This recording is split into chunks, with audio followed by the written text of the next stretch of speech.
Ryan here at Vacation Rental Bookkeeping. This is the third in my series of videos on the income statement for vacation rental owners using Xero. In the first video, we looked at how to view the income statement and talked about what it is. In the second video, we took a detailed look at the parts of the income statement. In this video, we'll be talking about how the income statement can help you as the owner, and also talking about what it does not show you as the owner. We'll have one final video in this series where we'll show you how to customize the income statement to look at specific time periods, how to compare time periods to each other, and also how to split up the income statement to look at particular properties or booking sources. If you're not at the income statement yet, please click on Reports and choose Income Statement. Again, I'm going to use the Compare Periods section because it's easy to work with. My data is in March 2016, so you'll choose whatever time period you would like to look at. And again, we're not going to compare periods in this video, and I'll sort it again by account code. We covered this in the first video. If you'd like a little bit slower explanation of that, let's go ahead and update, and here we are back at our income statement. Now let's talk about how can you as the owner use this income statement to help you advance your business and reach the goals that you have for yourself. First, the income statement shows you if the way that you operated your business during that particular time period was profitable. The income statement is all about how your business was operated. In this case, from March 1st to March 31st. Doesn't show you anything about any time outside of that. And you can customize the dates for whatever time period you want to look at. But this one is showing how did your business operate during the month of March 2016. How did you make revenue using the days that you had open for guests to book? How much revenue were you able to produce? And that's what we're seeing right here. How much did you attain in cleaning fees during those days in the month of March? And are you happy with that? Did it cover your expenses for cleaning? All right, so you can see very clearly exactly what happened. How much rent revenue did you get? How much cleaning fees did you get? It's all going to be spelled out for you. Again, we mentioned earlier, you may not have received this money in March, but this is how your business operated during March. It's also going to show you what expenses did your business incur during the month of March. Okay, your business, it cost you $319.92 to pay for electric during the month of March. Once again, you may have paid that electric bill later in the year, in April, but this was actually how much electric you used in the month of March. And you can evaluate that. You can compare it to last year in March. We'll show you how to do that in the next video.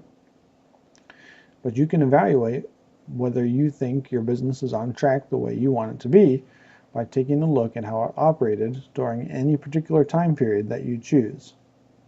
So this is going to help you identify ways to make your business more profitable.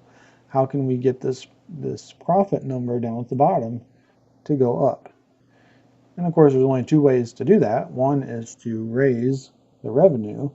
The other is to lower the expenses. Well, by looking at this report, you can try to come up with ways to do that. You might say, I'm really not happy with this $600 I got for cleaning. It really didn't cover my expenses. Maybe I need to evaluate raising my cleaning fee. And that's something you could talk to me about in a conference, and we could come up with some ideas on what would that do, and would that scare away renters so you really wouldn't get as much? We wouldn't want to do that. But we could put some figures together and talk about what would happen if we raised that cleaning fee. So how could we make these numbers go up? Another thing would be, of course, to lower your expenses. So you can look down this list each month and you can look for numbers that seem too high to you. I don't want to be paying that much. Okay, you might say, I'm paying almost $300 a month for internet and cable TV. Maybe I need to look at getting a different cable package. Maybe my guests don't need 250 channels.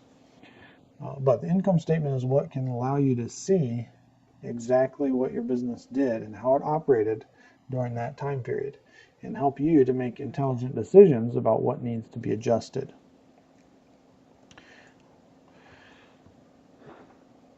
And you can compare this March to March a year ago. You can compare it to February.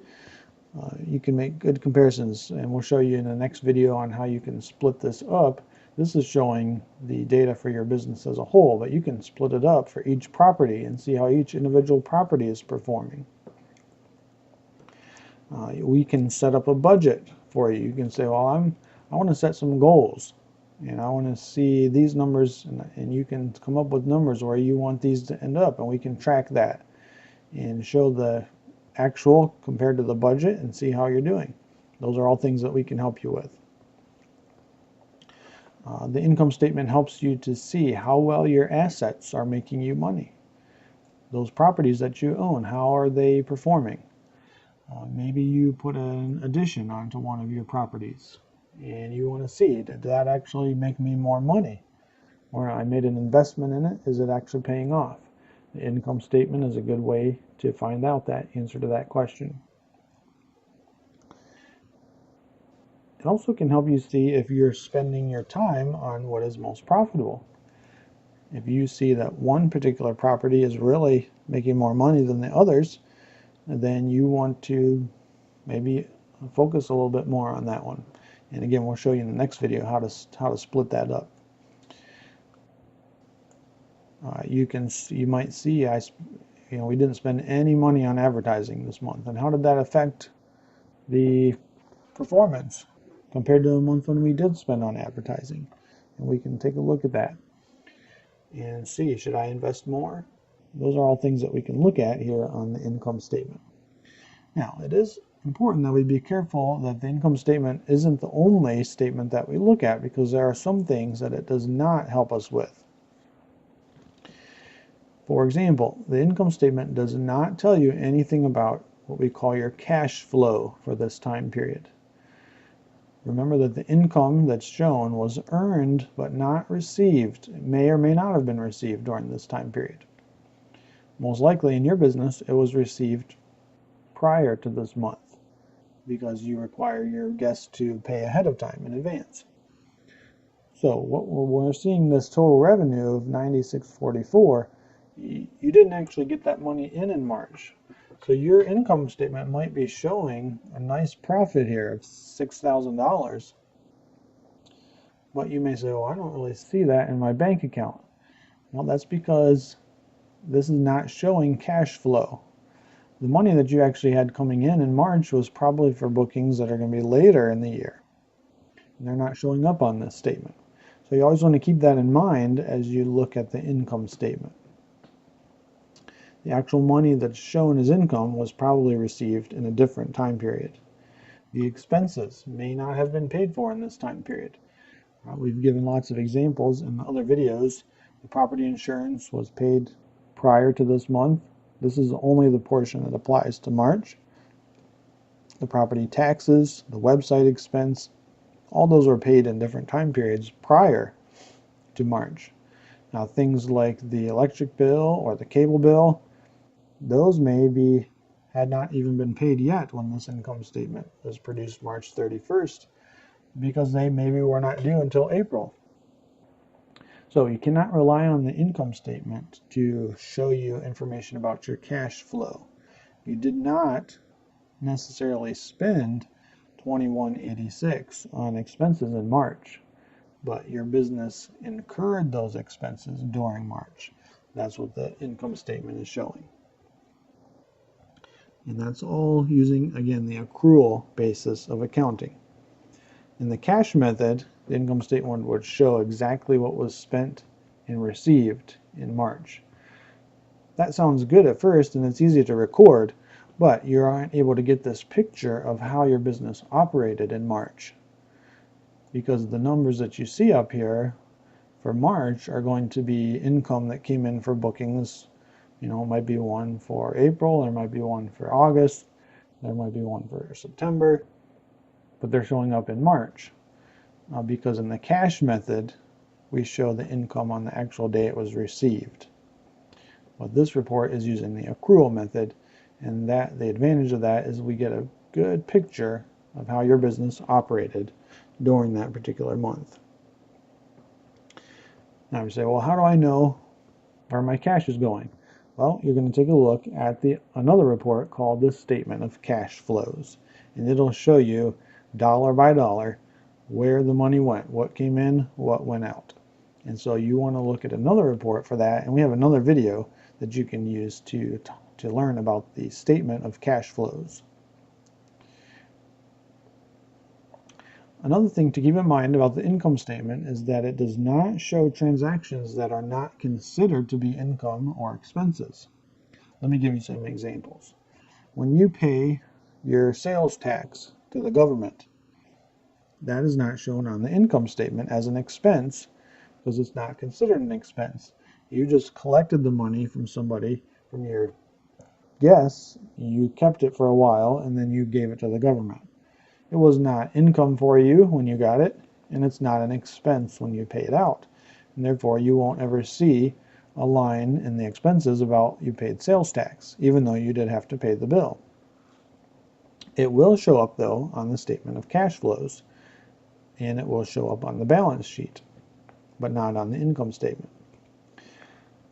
Employee withholding taxes that you are collecting. If you're paying an employee and you withhold Social Security tax for them, and you keep withholding it, and then after the end of the quarter, you have to pay it to the government. That payment of that Social Security tax is not going to show up on the income statement as an expense because you are just holding somebody else's money temporarily, and then you passed it on to the person it belonged to. It wasn't an income, and it wasn't an expense for you. Security deposits do not show up here. We mentioned that. They're not going to show up under revenue because you have to give them back. They're not considered income because they're not yours to keep. The exception is if you do decide to keep one because somebody damaged some of your property, then that portion only becomes income and will show up on the income statement. Booking deposits. Let's say somebody booked your property. They actually paid you the money on March 15th, but their booking was not till, maybe it was for the July 4th weekend, but they booked it in March. We're not going to see that revenue on here because it belongs on the July income statement when you're actually going to earn that money. So booking deposits that are for a future time period will not show up on this particular income statement. When you make a credit card payment, that's not considered an expense because you're not actually buying anything from MasterCard or American Express. It's really just a payment on a loan. They loaned you some money and you're paying it off. So it's not an expense. It's a paying off of a loan. That's not considered an expense. So you won't see your payment to Visa or American Express showing up on the income statement. It will show up on the statement of cash flows, though, because it was money that had to go out of your business. All right, payments on loans. Pay your mortgage. You will see the interest that you paid down here under interest expense, but you will not see the principal. Loan payments are always going to be divided into principal and interest. Principal is not going to be seen on the income statement because it's not an expense that you incurred. That was an asset that you purchased previously. But the interest that you incurred is an expense, and so you will see that. We gave some other examples. If you pay 12, a whole year's worth of insurance, we're going to divide that by 12 and split it up among the next 12 months. So you won't see that whole amount of the bill show up on the month that you actually paid it. You'll only see the amount that applies to that month. Let's say you put a new roof on one of your properties. You will not see a listing for the expense of that roof normally because it's going to be considered an improvement that's going to last more than 1 year, and it would be slowly depreciated over time. And so under depreciation over the next several months or years, we would see a small amount that would apply to that new roof if it was an improvement. If it was a repair, it may show up here. It just depends, and that would be something that would probably discussed with your tax preparer and how they wanted to handle that. Money that you deposited or withdrew as the owner. If the business is running short on cash and you have to put in some money out of your personal account into the business, that's not considered income because your business did not earn that money. That's just money that you put in that actually you should be able to get back out later. So that's not going to show up here, but it will show up on the balance sheet and also on the statement of cash flows. Likewise, if you took money out of the business, that would not show up here as well. So the income statement is all about the operation of the business. The balance sheet and the statement of cash flows will address those other transactions that do not show up here, but they do cause money to go in and out of your business. And so you want to take a look at those other reports to find out what's going on with them. So the income statement is very, very helpful. It's very popular to look at, but just remember it's only part of the picture. It does show how your business is operating, but it does not show how your cash is flowing in and out. You want to take a look at the other reports in order to see that. So please check out our other videos on the income statement as well as the statement of cash flows and the balance sheet. In our next video about the income statement, we'll be showing you how you can customize it in order to look at particular time periods, to compare time periods to each other, and as well on how to look at an income statement for just one of your properties instead of all of them combined, or for one of your particular booking sources. If you have any questions, check out the other videos or let me know and I'd be glad to help you.